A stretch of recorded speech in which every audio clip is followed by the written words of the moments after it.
welcome to the GodisaGeek podcast. My name is Adam Cook. I had a lovely week off. Thank you everyone for asking. Thank you especially Chris White for, well, I wasn't asking, but covering, Chris. It's alright, mate. I did ask loads of times. You ignore me every time. Yeah. Just so the listeners know how lovely I am.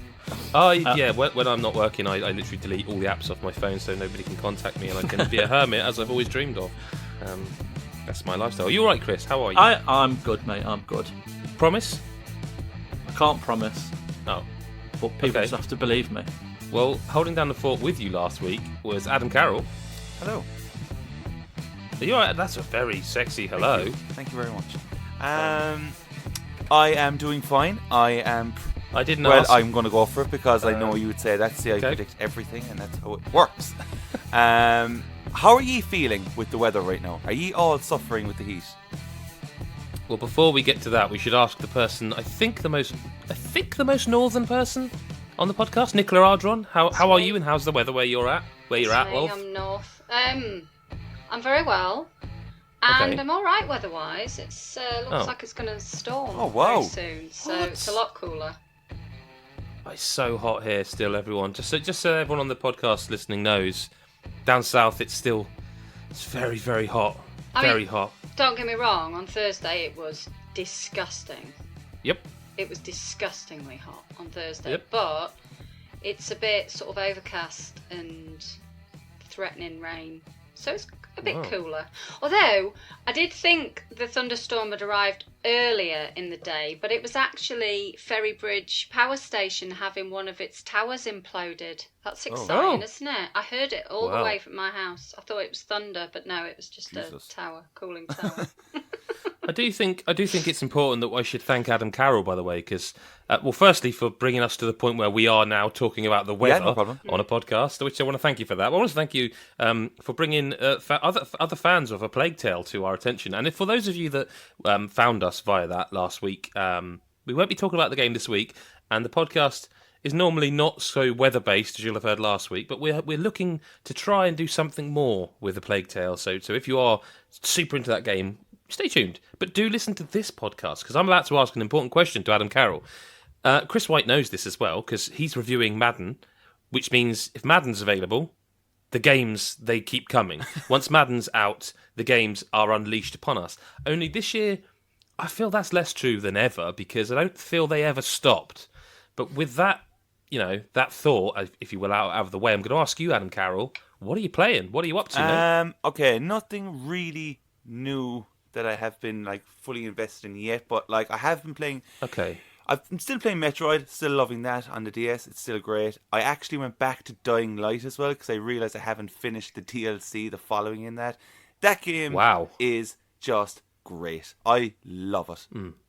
Always. I can't beat drop kicking a zombie up the chuff, can you, Adam? It's so much fun. Beat it. It is so much fun, and I love the looting. I love the pacing.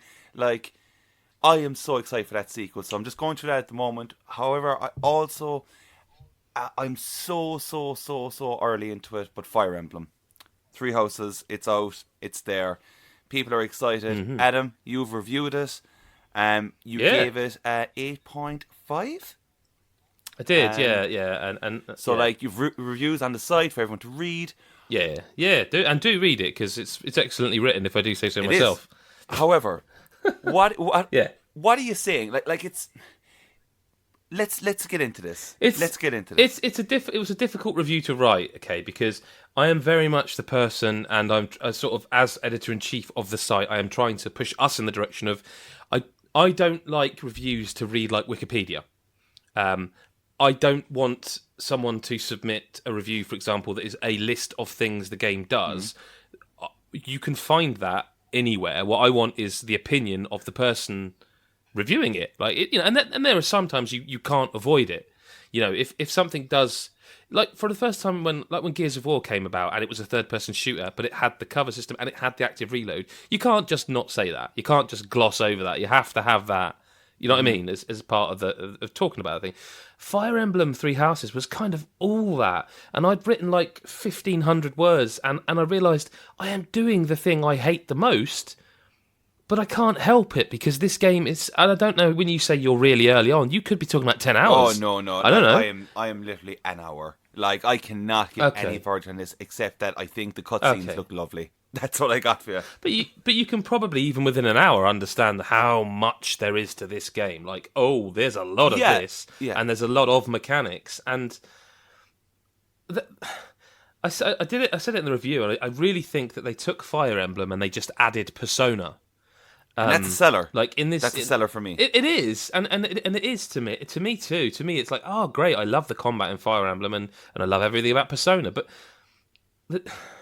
it's a difficult one because there's certain elements, for me, really strong reasons I didn't give the game a higher score, and I want to talk about them because it's important.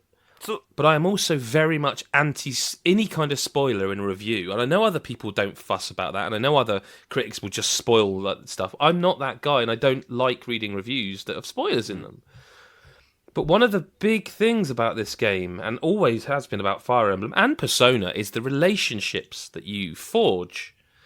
And I don't think they do a good job in this game at all. Like from start to finish, or just like the end result? No, that's the thing. So throughout the game, you are having multiple conversations with people that you can completely skip, and if you play on easy and stuff like that, you probably won't notice. But if you play on sort of regular with permadeath, the more you develop your characters, the better they support each other. It's literally a support link, isn't it?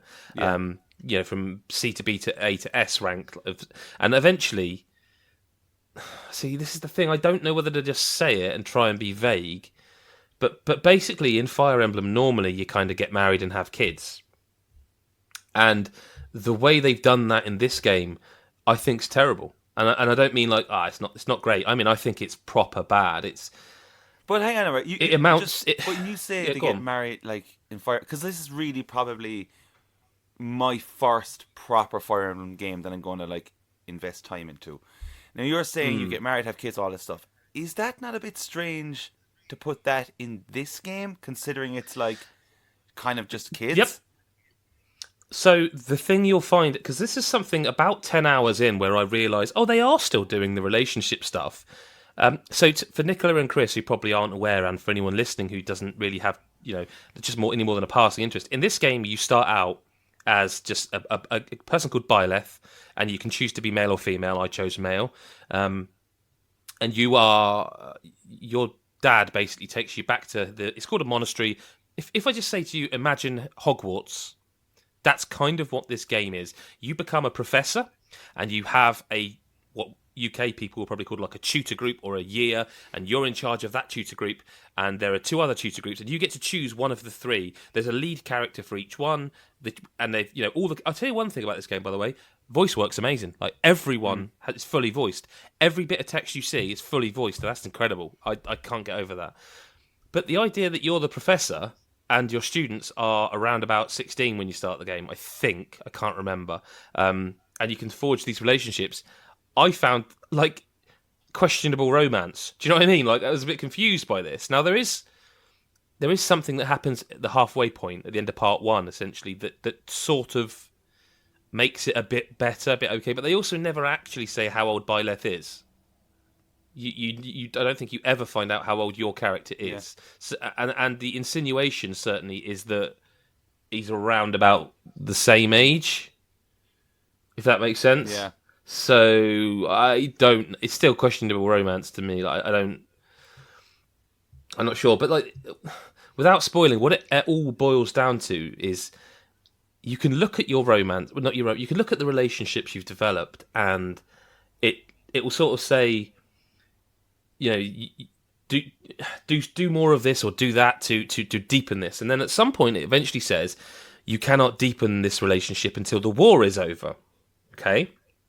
And I thought, well, actually, at that point, I thought, oh, wow, this game is even longer than I thought, because if I've got to get to the end of that and then there's still the relationship stuff, it really is 80 hours, holy shit.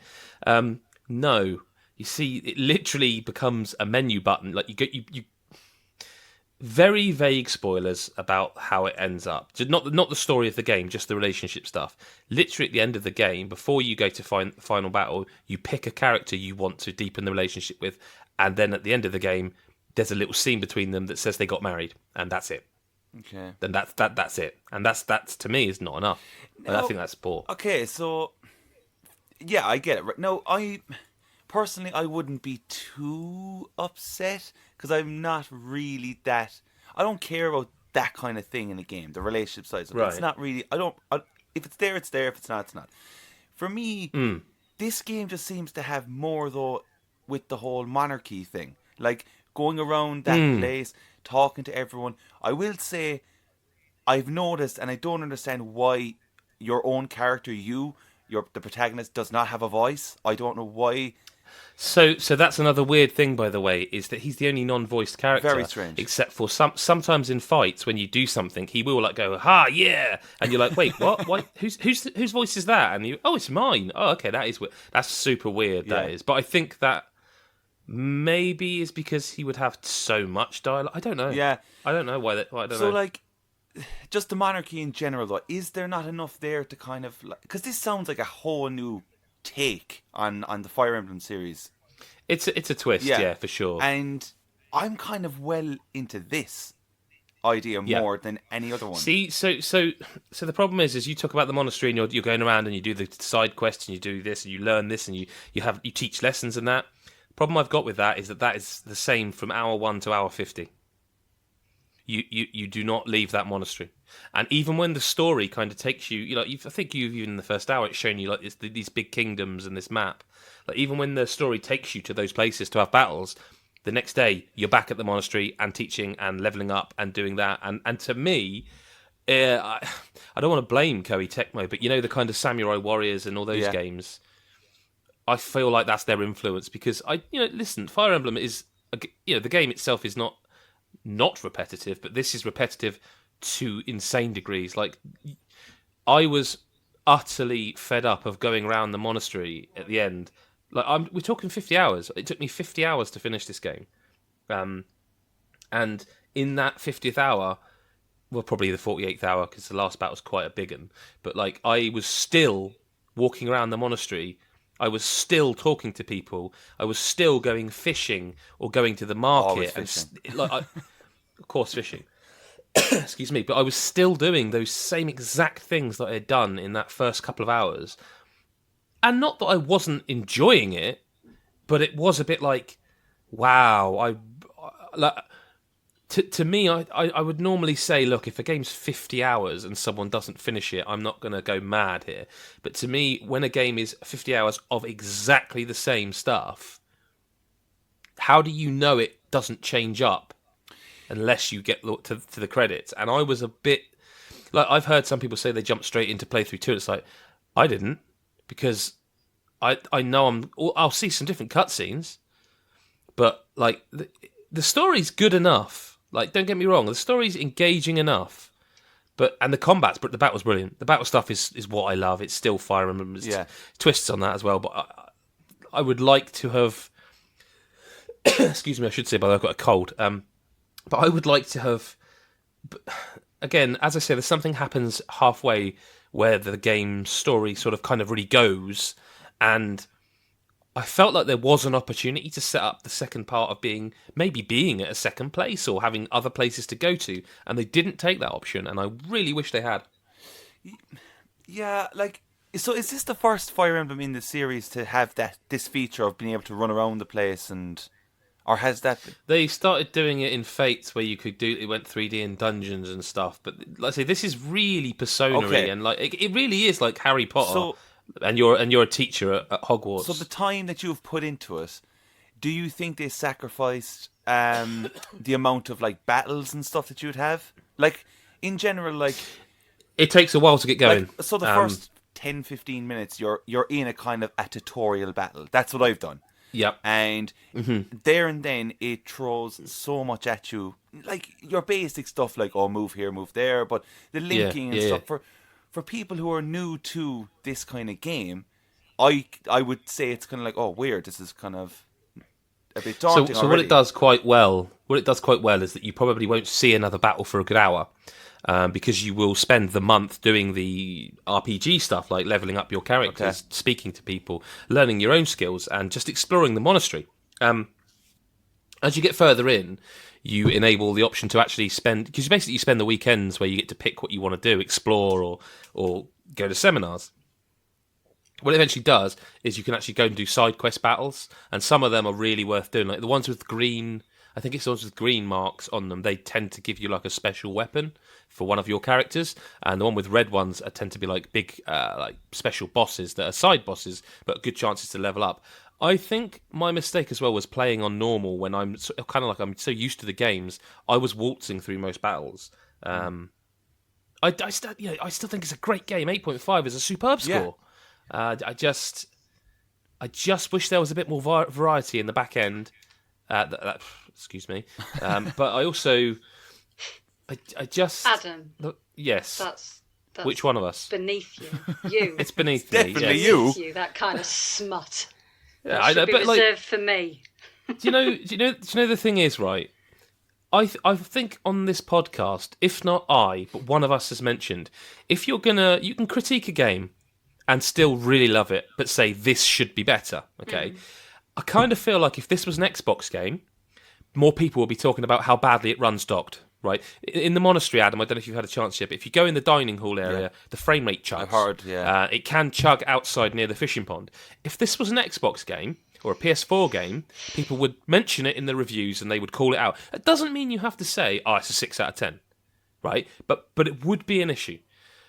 I've mentioned this on the podcast. I play mostly docked because I like the big screen. We all like the big screen of a game, the experience, the big speakers. I played most of this docked because it was such a long game, but because also it ran better, and it ran significantly better in docked. In handheld, which is not usually the way.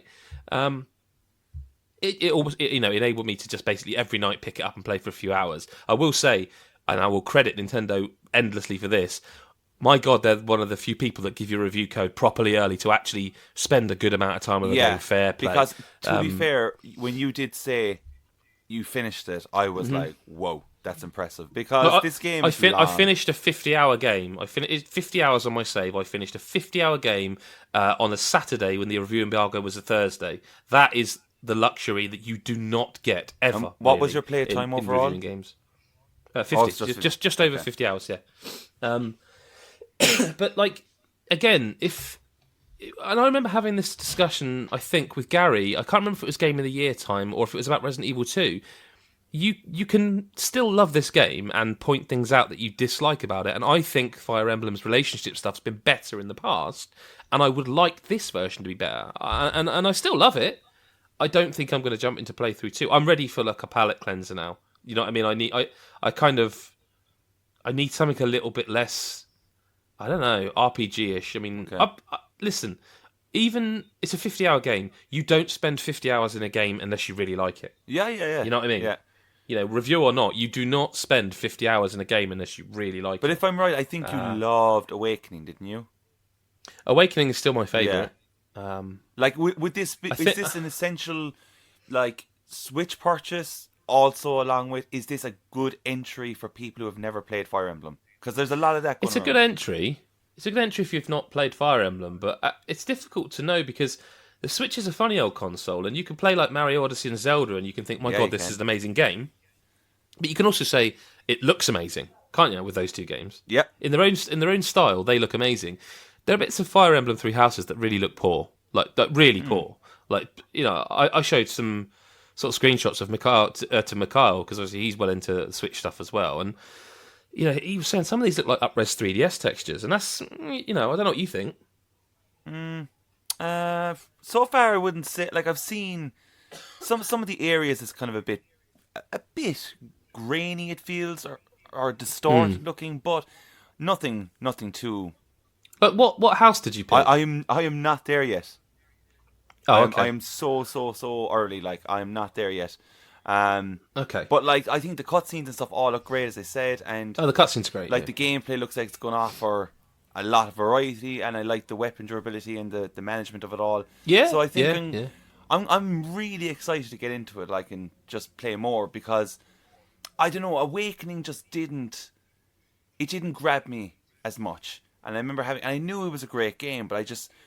it's a 10 out of 10 game, that one. Yeah, and I know it's supposed to be incredible, but there's something about the whole school and the teaching side of this that I love. I love the whole and I'm with you. Yeah, I love the Harry Potter thing. Until... I love the Persona references. No, I agree. In for that. I was absolutely in love with it until it just was like, say, I'd say hour sort of 40, 42, and I was like, fuck these people. Wow, we're no, not even that. Like, we are still doing this. Yeah, You know, I'm not going to go into story spoilers, but like all the shit that's happening, and I am still a teacher teaching pupils who are now, you know, I mean, some of these people that you end up teaching, because you can recruit from other houses and stuff, some of them are far too old for you to be their teacher. They're definitely older than you. Yeah. You know, there's one guy called Hanneman who I ended up. He's like the sort of old sort of glasses guy who's into books and research, and like he becomes part of your house, even though he's actually the leader of another house, because you can recruit people if you get the stuff right. And if you pick the other houses as well, by the way, like, yeah, are you getting different story beats? Yes, I think you would have to. Wow, that's a big. I don't think it. The only way they could have done it otherwise is if basically whichever story you pick, they substitute the characters in the cutscenes, they swap them all around, and I don't think they've done that. I think they have. I think there's definitely. I'm not going to go story spoilers at all, but there's definitely two houses in this game that would have completely different stories and from different perspectives, and I think that is interesting and really cool. But that is also asking for a minimum of 100 hours.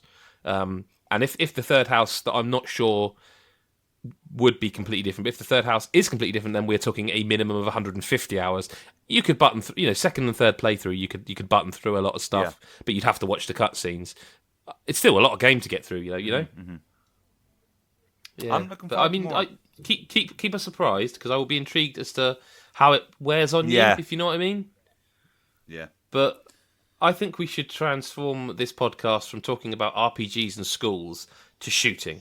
How would you feel about that? I'm up for it. I would feel good. Okay, well, before we do, I feel I should also ask Adam Carroll, before we get to these other two games we've got this week, has he eaten anything weird this week? Have I eaten anything weird this week? Because I bought a drink this week. It's not here with me. I mean, I've had a drink this week of something I thought was quite interesting, and I thought it'd be nice. I had not told anyone this until just now, but I just wondered if anyone had had anything. You know, I've started with Adam Carroll for obvious reasons, but call this like the mid what we've been playing break to talk about what we've been intaking. I think that it's not. Maybe it is. I don't know. Maybe it is. It's definitely. If you're questioning it, to be honest, let's be honest here with Adam Carroll. If he's not sure if it's weird, I don't think he's the right person to decide whether it's weird or not. So hang on. I would say if he's unsure, it almost certainly is. So I was in the kitchen and I looked and I went, oh, okay. I saw this particular thing and I saw another thing with it and I went, I wonder how this will work out. There we go. So it's not as disgusting, but it may be disgusting. I don't know. It was. Adam, we'll judge that. Thank you. It is soda bread, brown soda bread that I got. Okay, that's just bread. Yeah, just bread. Okay. But the good stuff, do you know, the good bit, like nice stuff with a bit of seeds on top. So I cut 2 slices of that and I buttered it, and then on a plate I just poured out a load of sriracha sauce, and I just started dipping the bread into it, and it was actually all right. What's not sriracha sauce? It's hot sauce. Oh, hot right, sauce. okay. It's that really fashionable one everyone. I don't think that's. I don't think that's too bad. See, that's it's not weird, but it's the way you describe it. Like, well, how much? I mean, how much sauce did you put on this plate? Loads, because see, when I have sauce like that, it's usually like for those 2 slices of bread. So if you have all right, let's get into detail here. If you get the sriracha bottle and squeeze it, which is what you have to do, I would squeeze it for probably 5 to 6 seconds. That's a lot of sauce. So a lot of sauce will come up, but the thing is, I did it 3 times. Fuck. Is it thick sauce? Is it what? Is it thick? No, it's not. It's pretty thin, and it comes out of a tiny little spout. But you can get a lot out in 6 seconds. Do you know what I mean? That way. Yeah. Like times by 3. You know, if you time your sauces right, you can get a good amount. Right. But yeah, it was just that was all it was this week. I don't know, might go a bit wilder now for later on. I mean, I was just going to say I had a cider that was strawberries and cream flavoured. And I saw that, and I kind of have to say, those things are rank. Oh, well. Really? Coming from you? I'm like, they are so... I'm not having this. They are so... having They are this. so sickening. They are... Yeah, you don't drink 10 of them. But why? Why can't I? It's stupid. It's a stupid invention. If I can't drink 10 of these nice things... I'm sorry. You've really confused me. So it's disgusting, but you want 10 of them. No, well, yeah. If someone told me I couldn't have all these Pringle sandwiches or sriracha and brown bread things, there was a limit to it, I'd be like, well, that's crap. I was like, I love this. Adam, what? Adam, strawberry... Chris, Nicola, please. Surely I'm not... No, the fruit ciders are like delicious. Yeah, my yeah, but they're all delicious. But what I'm saying is, sometimes you just... Adam, have you never been told the phrase "too much of a good thing"? Seriously? No. No. Okay. I'm starting to understand some things now. Well, look, strawberry and cream. Was it nice? It tasted exactly of what... I was with the family, and someone else had a rhubarb and custard one, and again... Jesus. What make is this? I need dark. dates. Oh God, I've forgotten. But I think it was. Do you know what? I've got a picture of it. I tweeted it somewhere. People can find it. But I think it was not Bulmers. Is it Bulmers? Recorderlig. Good. No, it wasn't Bulmers. They've lost the plot. Recorderlig. Who was it, Chris? No, it wasn't them. Old Moot. It was Brothers. St. Helens. Brothers. Brothers. Now, I tell you what they do as well, and we didn't try, and I wouldn't try this because I don't like this flavour, but they do a Parma Violets one as well. Oh, God, no. Yeah. Oh. But, I mean, if they taste exactly... I mean, these two, the rhubarb and custard and the strawberries and cream one, tasted exactly of that. Like, there was no way you think... Violet cider? Well, how can you have strawberries and cream? Well, you I mean, can, the cream... because it's Yeah, fruit. but the cream... But The cream, though, Nick. Yeah, but this is the thing, right? If I blindfolded you all, let me finish the sentence. If I blindfolded you all and gave you this thing to drink, there is no way in a million years any of you would think there was alcohol in it.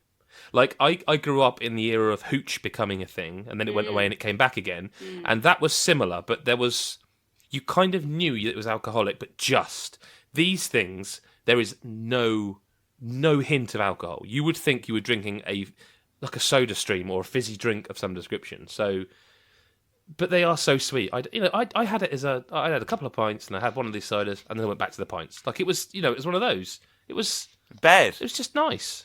No, it was very nice. Chris, have you eaten or drunk anything? I have eaten and drunk quite a bit this week. Yeah, but anything weird. Anything of anything of note? No. No. You're just normal. No, I'm just pretty normal. I'm feeling a bit delicate, to be honest. Oh. I went to London yesterday for a Comic-Con and had a fair bit to drink. So Ban yourself. Oh. I'm feeling a tad rough today, but nothing weird other than my own semen at one point this week. But that's the story Your for what? another podcast. What? Hey, listen, he said it was his story for another podcast. Hang on, no. So... Wait a second. Did I hear this correctly? You have to wait. Eh? Did you just say your own semen? No, I said a stevia. Oh, it's a right. type of sweetener. I thought you were talking about your fucking semen. He definitely said. However, I may have said semen just for the band. Oh, I was going to say, lols. you definitely did. You did. Lols. Jesus. I did. Nicola, have you had anything to eat or drink this week of note that you'd like to... Okay. No, I'm on a diet, aren't I? I'm dieting. Yeah, me too, but I had 3 pints and a cider yesterday. No. It's not going well, if I'm honest. I've been very good because I go away on holiday soon, so I'm being really strict so that I can just blow out on holiday, and I can't wait. I mean, I reckon I've had a record number of Magnums this week as well. Oh, Magnums are good. I'm talking, by the way, just so I know there are people out there who want to be sure. When I say Magnum, I'm talking about the ice cream, not the condom brand. Okay, just so that people are 100%, and there is no. I've never heard of Magnum condoms. No, I haven't either. I have. Well, I have, and if you Google them, that'll tell you something about me and Chris that's different. If you ever see them in a toilet, in one of the machines, or in a very posh toilet, that's the way I look at it. Wait, what? Why are they in the toilet? Well, you know, there's those condom machines, like you get. Oh, sorry, the machine. Right, Yes. Okay. Of course, it's a machine. It's not Okay. just a lash load of condoms in a toilet, just for a free for all. I did wonder Businessman. if bars were different where you are than we are. Chris, You went to London. Fuck! I've just read about Magnum condoms. No, don't ruin it. Oh yeah, of course. Arrogant. Go on. That's London. Don't tell people. Let them Google it. Let them ruin their search history. But you went to Windsor to play Borderlands 3, Chris. And, I did. I'm interested. I'm a massive Borderlands fan. I reckon Nicola probably is too. Actually, I've enjoyed both of them. Yeah. That was said in a very strange. Right, I have enjoyed them, but I kind of got a bit burnt out, so I haven't played the prequel. Is it? Pre-sequel, I've only played isn't it? that one. I haven't played that. I've only played 1 and 2, but Same, I've hammered them. Like I got 100% gamer score in the first one, I think, and I was pretty close in Borderlands 2 as well. So I proper hammered. That's like millions of playthroughs. Out of interest, did you not play the pre-sequel for the same reason I didn't, which is that I heard it had that air mechanic and was like, nah, that's not... purely burnout. Couldn't bring myself to do it. Well, are you ready for 3? I am. I'm interested to see... I'm a bit anxious about it, if I'm honest. I'm a little bit worried about it. So I mean, I'll play it if it's, reviews well and what have you, but I'm not, gagging to play it, if you know what I mean. I've kind of still feel a bit of burnout on it. Chris? Well, I wasn't gagging to play it either, to be honest. Oh, okay. I knew it was around the corner, but I'm still intrigued by it because it's Borderlands. And so I got to play 2 hours of it. I think 1.5 hours was one demo, and then there was 20-minute demo for what they showed off at E3. So they both kind of gave you 2 bosses at the end. But just from diving in, it feels a lot bigger. The kind of the design and the characters and the gunplay, everything's just, it's more refined but more ridiculous in a good way. Like when Rage 2 came out, I was expecting for more, and I know we've talked about that a lot, but just basically I expected to have a similar feel to Borderlands, but it just wasn't anywhere near. And then playing this, it's like, oh my god, yeah, we're back playing this fantastic game. And it's just a lot more refined, but it's a lot crazier, and there's still how. Sorry, I don't mean to interrupt you there, but because obviously, maybe by the time people hear this, depends whether they're a patron or not. You'll have seen videos, you'll have read the preview, blah blah blah. But I haven't, obviously, at this point in time, we haven't put together the video, but I have just had a sort of look through bits and pieces of the gameplay, and I hate to be the guy that says this, but I have to because it's the kind of obvious thing. What I saw, again, caveat, just skipping around, looking at a few seconds here, 30 seconds here, it really looked like Borderlands. Yeah, mainly in terms of playing it, the movement and the kind of aiming, and so that side of it, it's just a lot smoother because I went back and played Borderlands 2 when I got home because I really fancied playing Borderlands again, and it just instantly I was like, oh wow, it's a bit not clunkier, but just not as smooth. It was very easy to get around as the person, and then also in the different vehicles that you got to go in, and it just, I don't know, it's not like it's become Doom, but just it.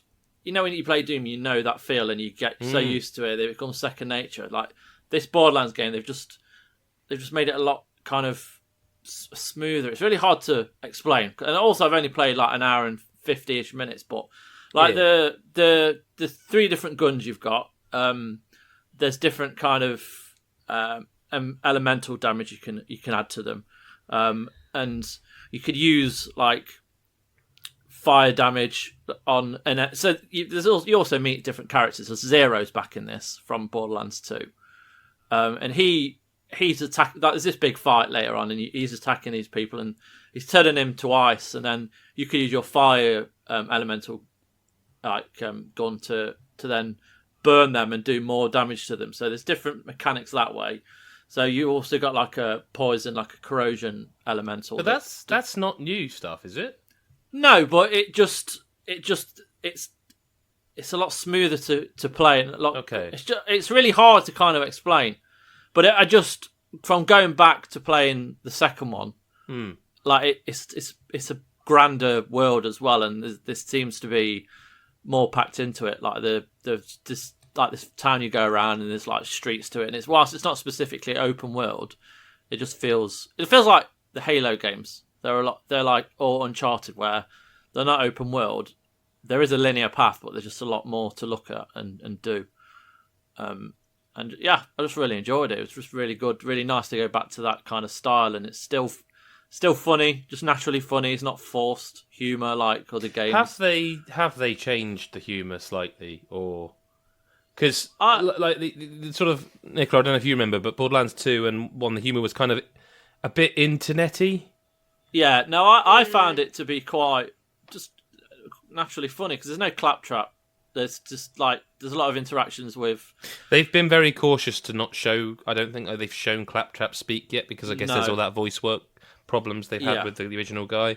Exactly, yeah. But there's you remember Reese from the Tales of the Borderlands? Yeah, he's in it. Yeah, yeah, he's cool. He's funny. He's got a moustache now. Is he a playable character or is he just an NPC? He's just an NPC at this point. I mean, he might become an NPC, but he's cool. There's I can't remember the names of the characters you're playing as, but like Amara was one of the first ones I played as, and one of the things is that they play differently, and they were saying how they play a lot differently, and you'll be able to see how they're all. But I didn't get a massive sense of differentiation when controlling different characters, so I don't know how that'll factor in. But just from playing a short period of time with it, it feels like Borderlands, but it feels a lot better, and they've it's been, how long is it? 5 years since the last one? Oh God, I think it was 360. It was 360, wasn't it? The second one. Yeah. 10 years since the first one came out, I think. Anyway, it's just more of the same, but it just feels a lot better, and I just want to play it now. 7 years since Borderlands 2. 7 years. I think it's because there's been the remasters and the fucking VR and the pre-sequel. It just does, pre-sequel. They've also just released that. Well, not recently. The DLC thing. The DLC for Borderlands 2. Yeah. Because I was like, I might load up my Borderlands 2 save and play that, but then I realised actually my Borderlands 2 save is on my 360, and I'm like, same. I'm not starting again. I wonder if there's added pressure because if a game goes away for 7 years, you kind of expect it to come back and be revolutionary. But also, like sometimes sequels do that thing of you think, this is just more of that, but then when you play the original, you're like, no, this does feel a lot better, and I don't know how they get around that. Rage 2, because there's a big time distance between the 10 original years again, and the latest. I don't know. I'm still excited to play Borderlands 3, but excited in a more kind of I will play it at some point way. That's how I feel about it. I just don't know if I'll play it for 40 to 100 hours like the last two. It kind of makes me feel a bit poorly thinking about it. How so? But just because you know how much of a time investment they are. But then I say this all the time. I kind of go, I haven't got time to finish off The Witcher. It's too long. I've already put 100 hours in whatever. And yet I've played Sea of Thieves every day since Christmas. It's just... Well, I think that comes to the backlog thing, though. I've said this before, that people say, like, my backlog's this, that, and the other. But I kind of think, if you wanted to play it, you would. I do want to play. I do want to finish Fallout 4. But what I mean is, but you don't want to play that and finish that as badly as you want to just play the game you're enjoying. Do you know what I mean? That's what I personally. That's how I've made my peace with my backlog. Is that I accept that I do want to play it and they look good, but I just want to play this more, and I can't play 6 of them at the same time anymore. But go to GodisaGeek.com. Never got that wrong before. And also, keep a look at YouTube.com/GodisaGeek because we'll have some Borderlands 3 videos and we'll be doing more of that. But let's stick with the shooters though, because I'll be honest, this is a game that is out now, but one I'm more excited about, and something is stopping me hitting the purchase button, and it's not the price because this game's £25. Wolfenstein Youngblood. I've seen a bit of video of Nicola's reviewing. Again, at the time this goes live, it might even be up. We don't know because this is where we are in this moment.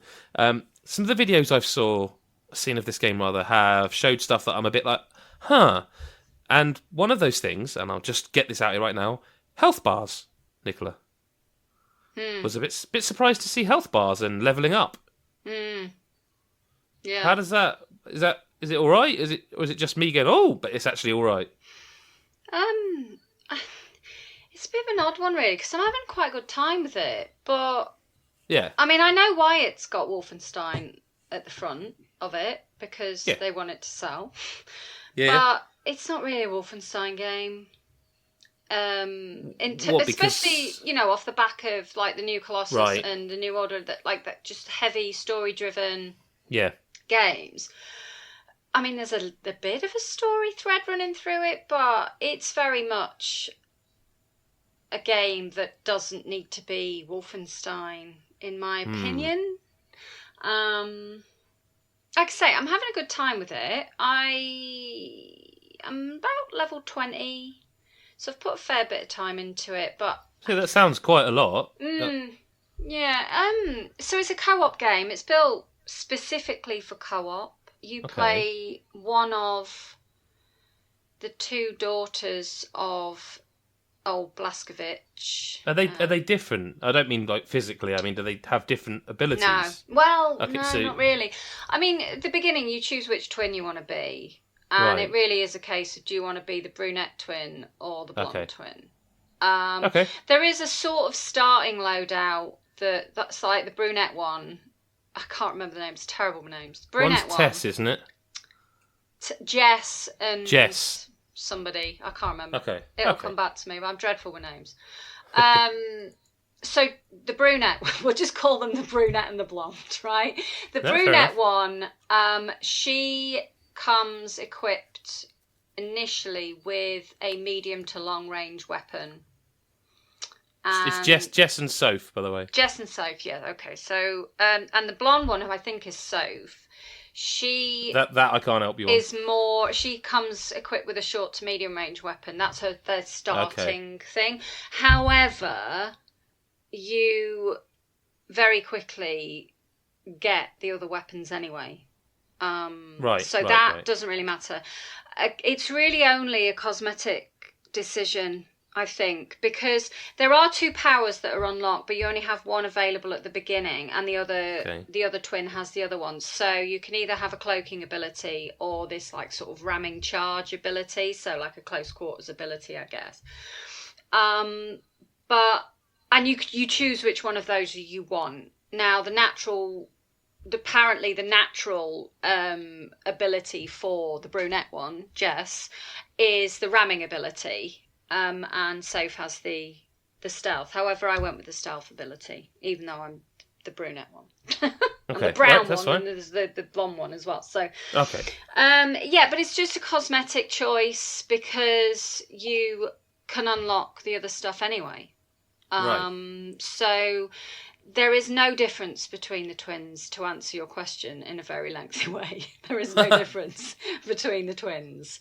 And like I say, they are the twin daughters who played one of the twin daughters of B.J. Blazkowicz and his wife, Anna. And the story is that Blazkowicz has gone missing somewhere in Nazi-controlled France, Paris. And the girls have gone to try and find him. And that's what you're doing. You meet up with the French resistance and you basically go out on missions blasting Nazis to the face. But like, I have this weird thing that I feel like I'm the only person in the world that's excited about this. Like it's good Wolfenstein fun. Games. Don't get me wrong. It's good fun. It's really good fun. I'm having a good time. I've played majority of it. I've played in solo, and the AI is atrocious. The AI for your partner is atrocious.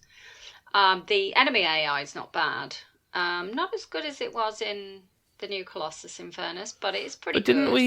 Didn't we talk? Wasn't the new Colossus in our top 10 that year, or wasn't it discussed? Like, I feel all right. I think all right. We know this isn't Wolfenstein 3, and it's not the sequel, but they did this with the last game as well, where they had like I forget what was it, New Blood, the Old Blood, something like that. They did like an interim, so. It's probably setting up for 3. If you told me this was DLC to the new Colossus, I wouldn't be surprised. Okay. And I'm kind of good. Yeah, that's good, and I kind of feel okay about it because the price point is about right. Yeah, 25. Isn't it? It's not a full price game. That's fine. Like I say, I've played most of it in solo, and I'm having a good time with it. apart from the fact that Soph is fucking useless. The AI is useless. And useless in the sense that if you go down...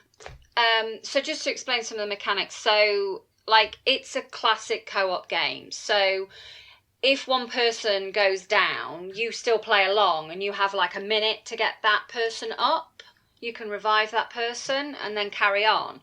If one of you dies, like you're not able to revive in that time, you lose a shared life. So you have a maximum of 3 shared lives between you. Okay. So, like, because I'm, not bad at shooting stuff, I'm finding it okay. In fact, I'm finding it more than okay because I was quite shocked at how... Is the shooting... Sorry, Nick. Is the shooting still that same kind of... You don't need to really aim down sight? In fact, I can't remember if you can. Yeah, I think you can, but you kind of don't need to because you just... I don't feel like there's a massive amount of like aim tracking. I don't feel like that. I saw a shotgun that looked badass. That made me like go, I want some of this because it looked like a real good shotgun. Oh yeah, it's proper meaty. But I have some of the same issues with like the feedback that you get that I had with the new Colossus. Like I don't really feel like there's much bullet impact. I'm not getting any feedback in that sense. And that was a criticism of mine with the new Colossus. We agreed on that, didn't we? And the same with getting hit. Really? It's very similar. The weapon sway is weird as well. I'm not going to lie. The weapon sway is weird. But it's really meaty. You have these pep things that you can use. So, like, for example, on my character at the moment, I've got like an armor pep. So every now and again, I can push up. It's on a cooldown. I can push up on the D-pad, and I give an armor pep, and it'll boost the armor by however many points I've pumped into it. Similarly, you can have like health ones, and you can have other peps that do other stuff, which I haven't explored too much of just yet. So that kind of works. I think the co-op's really good. Like I say, I've played most solo, but I have played with a friend, and I mean it's really seamless. There is, you can invite your friend in from the menu. You don't have to fuck about going into like the console specific invite friend or anything. It's all done within the game, which I love. A lot of games don't really integrate that very smoothly, but it is integrated really smoothly. The balancing's a bit weird because I joined my friend who was literally starting from, level 0, and I was already level 15 at this point.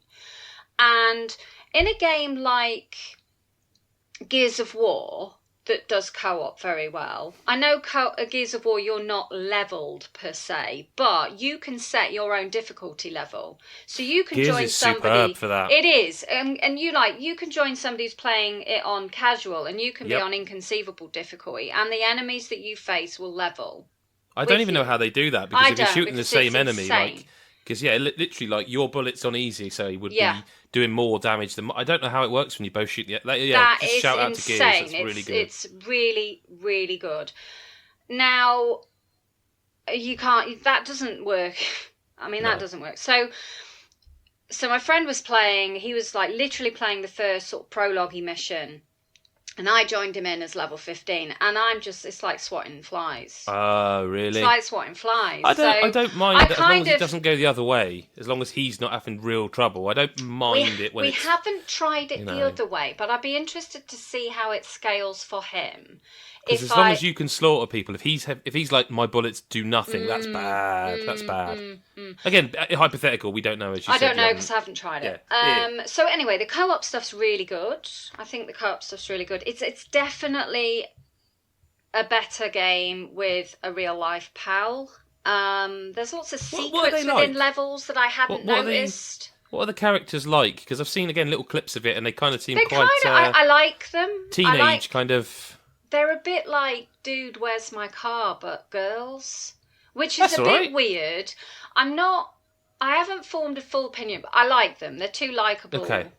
They're two likeable characters, and there's a couple of things that they do which are funny that I like. BJ and Anna, I don't know. I don't want to. Listen, if it's going to be a spoiler, fair play. But it's because one of the things I loved about the previous games is that BJ's character, it's a bit like what they did with Doom, Bethesda. Like, Doom's story is actually really good, and it's no right to be, whereas Wolfenstein, they turned BJ into a genuinely awesome character. But I also thought Anna was a real highlight. I think we mentioned that on Moments of the Year. Like, she's awesome. Are they? I mean, I'm sure I've seen some sort of cutscene or something on a video where BJ exists. He's in. Obviously, I know he's in the game because the story is about finding him. But I mean, is he?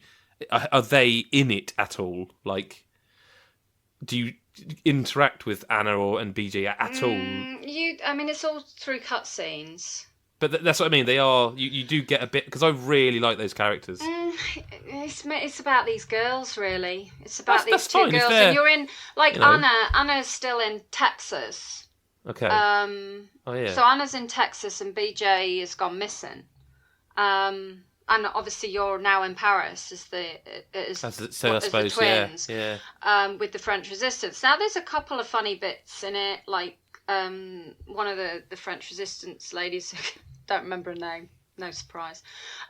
She's quite funny. There's a couple of scenes that I've had with her that have amused me. But it's not really a story-driven game. It's basically you go out, do your missions, go kill the Nazis. It might be go collect something and bring it back, or it might be go kill a specific targeted Nazi and then come back. And to come back is the hub area, the catacombs area. Okay. And you pick up new missions. There's an overarching mission which is to go and take out 3 brothers. The brothers are like heavily fortified areas. I don't know what the brother exactly is at the moment because I'm not actually at that point, although I'm close to leveled for one of them. So that's your key main story driver, to do that, to liberate these 3 brothers. I don't think brothers are real people, by the way. I just think that's the name of these particular, like almost like forts. It's almost like an Ubisoft style. I was going to say, you're take sounding, out a fort kind of thing. That is kind of how it feels you're level at the moment. X. Yeah, that is kind of how it feels at the moment. I'm thinking of Wolfenstein 2 with Hitler and stuff. Do you remember? Yeah, Hitler's and I'm thinking about, though, isn't he? I'm sort of no, but I mean, like all of us talking about this is making me think about some, because I remember that year. Now I remember it. Now we've talked about Wolfenstein. My sort of synapses are fine. I think we had like 3 moments from that game as potentials for the best moment. God, yeah, because they were just like the Hitler stuff. Oh God, what was her name? I remember it now. That when the German girl sort of turns around and tells them, like, all of those were story beats, and I'm not getting that from what you're talking about now. I mean, no, not really, Still a good game, but is the level design good then? Because like Arcane Studios are on this as well with Machine Games, and Arcane, the Dishonored people. The one thing about that game is the level design is exquisite. So is the level design like? Does it just feel like more Wolfenstein in the levels, or does it? Can you taste the Arcane about this game? Let's put it that way. I don't know if I can answer that fully because I haven't played Dishonored. I did play Prey. Yeah, they did. Yeah, they were on that too. Yep. I mean, of course, you reviewed that. Yeah. To be fair, the new Colossus levels didn't feel that linear to me. No. I got lost in one of them. Exactly, and I can't say that the levels feel different in any way from the new Colossus. I mean, ultimately, your levels are just different areas of Paris, just different Parisian districts. But I will say, having played through the first couple of missions again with my friend, after I'd already done them in solo, it was very interesting to see bits that I'd missed.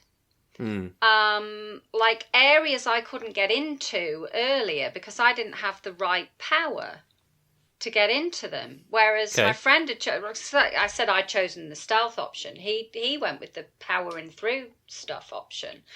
And that actually opens up areas and little secrets and unlockables that I didn't know or hadn't been aware of before. So it was interesting kind of replaying earlier levels.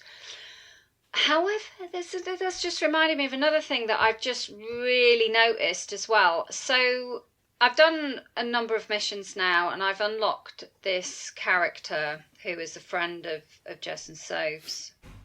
She's the daughter of that amazing Resistance lady from the New Colossus. Can't remember her name. Oh, no. Yeah, but you know the one I mean. Yeah. She comes with them to Paris, and like once you've done a certain number of missions, you unlock her, and she gives you like daily, weekly tasks to do, and it's things like, I don't know, kill 120 Nazis or whatever. And this really sounds like Assassin's Creed version of Wolfenstein. Yeah, you get like a they're reward, adding stuff to keep you coming back. Oh, go and do this, go do that. Yeah, yep. And you can then replay missions that you've done, but on a harder difficulty. Okay. To give you more XP and silver coins, which is the upgrade resource that you use to buy, like, I don't know, a new skin for your character, or weapon skin, or even like, I don't know, a muzzle, like the silencer on your pistol, or something like that. You know, all these different upgrade stuff. So, yeah, because like Adam Carroll's gone real quiet here, and I'm guessing for him it's no story, no sale. Not just that, but I just don't really get on that well with this series. I just find them incredibly challenging. And the new Colossus was rock hard. Yeah, Adam. Yeah, it was hard. Yeah, it doesn't do much. Now the price for this, as we said, it's good now. But why is this game this price? What like I feel like that's what I was wondering. I feel like I'm because getting... there's the VR game as well, which is even cheaper. Yeah, it's like £15. Cyberpilot. So I feel like I'm getting there's something missing here, like because. It's a fully fledged game, isn't it? Yeah, like. I mean, Nicola, you said it was like 40 gig, didn't you? As well, like. Yeah, it's a big game. It is a big game. So you've all that. Now, is there something that has never been in this series, and that is down to like not necessarily microtransactions, but the upgrades? Did I hear something about that? Like you're using a lot of coin and stuff that wasn't really. You could upgrade in the new Colossus. Yeah. I mean, you had to find things to do it, if I recall. It's been a while. I kind of blocked the new Colossus out of my head because I think the new Colossus was confusing with the upgrades. It was really confusing. So why is this game £25? I don't really know. Okay. I'll be honest. Is it a good value then? Are you saying it's good value? Do you know what? I wouldn't be upset. Because I'm so close to just. But again, I don't really know why it's Wolfenstein. Don't know why it's Wolfenstein. It's Wolfenstein purely, I think, to just literally, sell. I had Steam there, and I was going to go, right, I'm getting this, and then you went, but Wolf, and I was like, oh, you should I don't know why it's Wolfenstein. I don't know why it is. You should just go for it, Adam, because you're a fan of those games as well. So, yes, but if you remember, Nicholas just touched on all like the things we loved about Wolfenstein was the story and the whole the things that seem to be missing. They haven't fixed the feedback, which was a complaint Nicola and I both really strongly had against the last one. The gunplay is good, but it wasn't, like you said, the bullet, not the gun feel so much as the feedback, and the story's gone.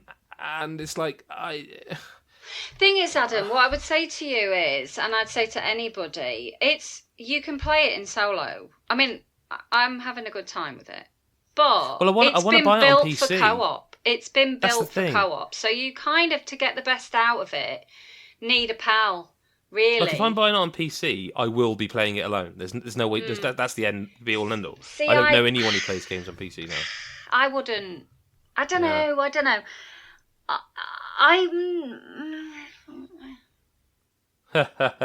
I'm not ready to write my review. No, I'm not ready to write my review because obviously we didn't get code in time, and and I'm wanting to spend as much time as I can. I do think it's a very good co-op game. I think if you're not going to play it in co-op, you might be missing out. But it's so far serviceable as a solo game. But I can see it getting tiring on your own. Yeah, let's see. Like this to me is starting to sound like Far Cry. Oh, what was it called? It was released this year. New Hope? New Dawn, was it? I can't remember, which is telling. Adam, the one that was set after Far Cry 5. New Dawn. It's New Dawn, surely. Okay, New Dawn, which was again absolutely fine. Like I would never sit here and say, "Well, what a bad game," but after a few hours, I was like, I just want something a bit more, and I'm worried that without the story of the Wolfenstein games, but also I kind of want to support Machine Games and Arcane as well, a little bit, do you know what I mean? Because I really like them studios. Machine Games made Wolfenstein matter again, which is not an easy thing, you know. I think best thing to say then is, like, obviously just come back to GodisaGeek.com and you'll see Nicola's review when that's done and ready. When I've managed to organise I'm having a good time, but... Yeah, just write that over and over, and then just copy Wikipedia into the doc, and then we just slap a question mark on the end of it, know where the score should be. Yeah. Do you know, I was gonna just before we get out of here for this week, very briefly. I know Adam won't because he's not on Xbox, but I was just wondering, have anyone? I think Nicola has. I still have not had a chance to play Gears 5 technical test, and the reason I want to mention it is because no one seems to fucking care, and I think those games are great, and no one's talking about it, and no one's mentioning it. It's Let me at them, Gears Adam. game, goddammit. Let me at them. If you don't like Go Gears, for it. there's something wrong with you, honestly. It's great. I mean, I've seen clips of people, and it's like, that looks great. Love a bit of Gears. I have played it, yes. I have played it. Is it I suppose it's easiest. The thing I want to know, and I'm hoping I get time to play the next test. It's on now, Adam. I know, but does it play the same? Because I have heard murmurs that it's slightly different in terms of movement, like it's a bit more fluid. Yeah, it feels a little more fluid. That's great. To me, it does feel a little more fluid to me, but it also kind of feels like they're doing something different with it that I'm not wholly keen on. Okay. Like they've remapped. So, right, I love Gears. Don't do this to me. I love Gears. I think it's ridiculous. I adore it. It's the Nicola, most ridiculous thing. I'm going to say this, and I'll never be able to unsay this, I even like the story of the first 3 games. I do. Yeah, I just find it, like Gears 4, I replayed Gears 4, and it's just over-the-top nonsense, and I love it. It's fun. It's fun. Right, so... I've got 4 games with... I even like the multiplayer, and I am terrible at the multiplayer. Terrible. But I really enjoy it. So I've got 4 games worth of muscle memory. We don't talk about Judgment because that doesn't count. But well, they changed the button mapping for a start. Well, they've done it again, Adam! Why have they done it? Wait. To the Judgment way? Not to the same extent, no. Okay. However, fucking hell. You've got your Lancer equipped, right? Yeah. You press B. You press B all day. Yeah. To rev up your chainsaw and tear an enemy to pieces, right? No. Yeah. Now you have to press and hold RB. And let's not forget, Adam, reload is on RB. Yeah, that doesn't work. I don't RB like isn't it. a spare button. I do not like it because what they have done is given you a melee on B. So regardless of the weapon you've got equipped, regardless of the weapon you've got equipped, if you press B, you have a knife that comes from somewhere on your body that will gank, right? And it's a 2-hit melee. It's a 2-hit melee. You know where you used to press B? Yeah, and you'd swing the if button, you had just the swing the weapon, wouldn't you? for example, you would but... So can you not do that anymore? No, because you have a knife. At all? You've got a knife from somewhere. Oh, that's an interesting change. That's interesting to hear. Where you're pulling it from, I don't even want to think about it. Well, they added that thing, don't forget, where you could pull people over cover and stuff. And they've remapped the controls for that as well. I didn't like that anyway. Why have they done that? So, okay. So that's the first thing that's upset me. They've remapped the controls. The second one is the B test, whatever you want to call it. Has 3 modes you can play. 1 is quick play, and 2 are in ranked. So you have King of the Hill and Escalation in ranked. Right? Okay. I can't be asked for ranked because I'm terrible. Terrible at the game. So I've been playing quick play. Not going to do that. Right? Yep. Go into quick play, and now what they've got is 5 different classes. Okay? So, like, if you play as Marcus, for example, you have a certain equipment, like a lancer and a snub, I think it is. I can't remember. Don't quote me. If you play, like, another character, you'll have a hammer burst and this new machine pistol thing, right? And various other characters have different loadouts. Not one of the characters has a Nasher loaded out. So, wow, that's going to upset people. Second point, this ain't Gears of War if there's no Nasher, right? I mean, after that first game, the multiplayer meta became switch to your Nasher. Gears of Nasher, yeah. Which, let's be fair, unless you were super good at it, did make some modes unplayable. So yeah, but Gears 4 how do you get it all then? That because I could actually kill people in Gears 4. Okay, I mean, I always wondered, especially with the first two, how much of it was server side stuff. It really was server side. So where is the Nasher then? Right, so right, you have your different classes, you have your different characters, and you choose which one you want to do. But you choose based on their starting loadout. When you get kills or eliminations, so a kill is obviously self-explanatory. An elimination is if you've downed them, for example, and somebody else gets the kill, you still get credited with the kill, right? So for every kill and elimination, you get a skull, right? And you then use these skulls, so you collect them as you play through the game, and you can use these skulls to purchase one-time use. Well, not one-time use, but until their ammo runs out. Other weapons that are specific to classes. This is across all modes? No, this is just in quick play. This is just in quick play, right? So, for example, that new character, Faz, who's voiced by Rahul Kohli, something like that, who's in iZombie, he's hilarious, and I love his character. He sounds hilarious because his voice lines are things like, "You're out of your league, bruv," and stuff like that, which I love. It's just ridiculous. So if you play as him, you get, like, for your first unlock, if you want to just buy something straight away, you get the Boltok pistol. If you want to wait a bit longer, you get the Markser. If you want to wait a bit longer to get the final weapon, you get a long shot, right? But have they removed that box thing then that you could? Because in 4 they brought that box, I forget what it's called, but you could in Horde mode, like, where you could run back to the box and buy an upgrade for things. The Horde mode is separate, right? Is this to replace that sort of thing? No, I don't know, because that was Horde, wasn't it? You didn't have that in the multiplayer. That was just for Horde. Yeah. It sounds like gun game or something. Yeah, yes, it is kind of like gun game. What's the CSGO mode? I can't believe I forgot there's a mode in CSGO where it's the same, literally you buy your weapons. Yeah, it is kind of like that, but like only Faz will have those 3, and obviously the Swarm version. This is going to cock up team composition if people are just going to be desperate to get the shotgun. I don't really know, no, because you have to go as Marcus, I think, to get the shotgun. JD... Can there be multiple Marcuses? No. No, not in this version of Quick Play. Okay, so that's proper like Overwatch style, where you pick a character. Yeah, you pick a character, yeah.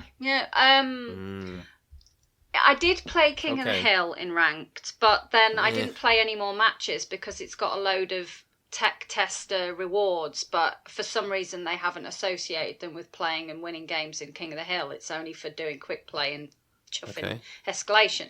So I did play one version of King of the Hill, and that was more typical loadout. So you definitely had the Nasher on the left-hand side of the D-pad. And that felt a lot more like Gears of War in that sense. However, the bullet pattern of the Nasher feels different, a lot different. And because you don't aim the Nasher, only not really. nubs. It's blind fire. Nubs aim the Nasher. However, now if you aim the Nasher, it changes the bullet pattern spread, which of course it would do, I guess, if you're just blind firing and then aim firing. Yeah. So yeah, there are a few sort of differences in that sense as well. But it's pretty good. I mean, it's Gears, isn't it, Adam? It's Gears. Yeah. Which means I'll be there day one. Yeah. Or whatever day So, -5, whatever the Ultimate Game Pass thing gets you now. Gets you like 2 days early or something. Is that what it is? Well, I'll Something be there. like that, I'll be there. When I'm able to play Gears, I will play Gears. Again, I'm sorry if it upsets people. I like the story in Gears. I know it's not. Gears. It's not, and I'll be there for the story, and then I'll move to the multiplayer. That's a podcast for this week. Thank you very much to Nicola, Adam, and Chris for being here. Been a pleasure chatting as always. Thank you. So we are trying to organise something for next week's podcast, but it may take longer than we thought. But if you are new to us this week, you can also go to patreon.com/GodisaGeek, where you get access to our video stuff early. Well, I've just literally sent a review that features GodisaGeek alumni Lee Garbett reviewing something retro-based, so you'll be able to see that. That might be up for regular people who aren't Patreons at this point if you're listening, but you get early videos, we give codes away, you hear this podcast super early sometimes not as super early, depends how hot it comes in, but this week super early. But $1 a month, which is less than £1, less than $10 a year for all the entertainment early. We think it's worth it. Have a look, see what you think. Again, thanks to everyone for being here this week, and we will speak to you next week or whenever you choose to listen. Bye for now.